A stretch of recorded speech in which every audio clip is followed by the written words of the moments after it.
Pillar, এটা বাংলাদেশের শেষ সীমানা। এটা ধামুরহাট উপজেলার আলতাদিঘির পার, এই যে সামনে আলতাদিঘি, এটা বাংলাদেশের শেষ সীমানা। আমরা এখন বাংলাদেশের সীমানায় আছি।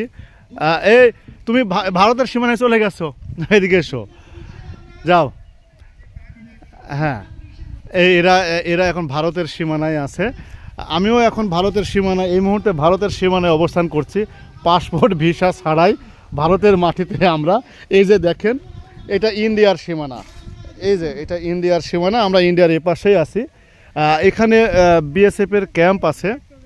হ্যাঁ, এটা ইন্ডিয়া, পাসপোর্ট ভিসা ছাড়াই আমরা এখন ইন্ডিয়ার মাটিতে আছি। আর যেও না, ওই পাশে বিএসএফ আছে। দেখেন এটা কিভাবে সীমানা নির্ধারণ, যে এখানে এই আমার এটা হচ্ছে যে হাত আছে, এটা হচ্ছে ইন্ডিয়া আর এটা হচ্ছে বাংলাদেশ।